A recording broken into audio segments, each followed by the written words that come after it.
24 மணி நேரம் விரதம் இருந்தீங்கன்னா கேன்சர் செல்லுக்கு போன எனர்ஜியை கட் பண்ணீங்கன்னா செல் செத்து போயிடும்.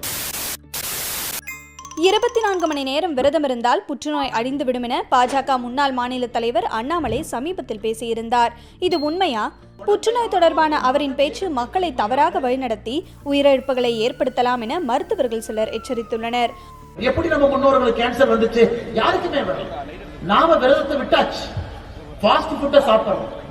புற்றுநோய் பரவல் அதிகரித்திருப்பதற்கு நம் வாழ்க்கை முறையும் ஒரு காரணம் என அண்ணாமலை பேசியது சரியானதுதான் என்றாலும் விரதம் இருந்தால் புற்றுநோய் செல்கள் முழுவதுமாக அழிந்துவிடும் என கூறுவது தவறானது என்கிறார் சேலம் அரசு மருத்துவக் கல்லூரியின் புற்றுநோயியல் துறை தலைவரான பேராசிரியர் சுந்தரேசன்.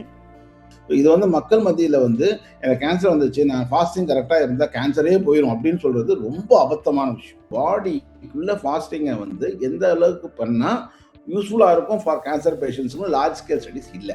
அப்போ என்ன ஆகுனா அவங்களுக்கு தேவையான நியூட்ரியன்ஸ் கிடைக்காம போகிறது, அது மூலமாக அவங்களுக்கு இம்யூனிட்டி குறைஞ்சு அதனால கேன்சர் இன்னும் அதிகமாகிறதுக்கான வாய்ப்பு இருக்குது.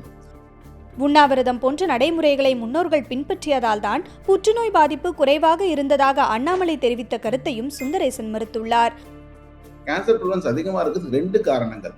ஒன்று நம்ம கேன்சரை நல்லா கண்டுபிடிக்கிறதுக்கான நிறைய உபகரணங்கள் வந்துடுச்சு. இன்னொரு முக்கியமான காரணம் லைஃப் எக்ஸ்பெக்டன்சி இன்க்ரீஸ் ஆயிருக்கு. ரிலிஜன் பேஸ்ட் அப்படின்னு சொன்னால் அதுக்கு சயின்டிஃபிக் பேசிஸ் இல்லைனாலும் அதை நம்பணும் அப்படின்னு சொல்லி நம்ம ஆல்ரெடி பிரெயின் டியூன் ஆயிருக்கு. இந்த சமயத்தில் அதுக்கு ஒரு சயின்டிஃபிக் சாயத்தை பூசும் போது அது இன்னும் ரீஎன்ஃபோர்ஸ் ஆயிரும். சமூக வலைதளங்களில் ஆன்மீகம் மற்றும் மருத்துவ முறைகளை தொடர்புபடுத்தி பரப்பப்படும் தகவல் வேகமாக பரவி பாதிப்புகளை ஏற்படுத்தும் என்பதால் மருத்துவம் தொடர்பான கருத்துக்களை அரசியல் தலைவர்களும் பிரபலங்களும் பொதுவெளியில் கூடுதல் கவனத்துடன் பேச வேண்டும் என மருத்துவர்கள் தெரிவிக்கின்றனர்.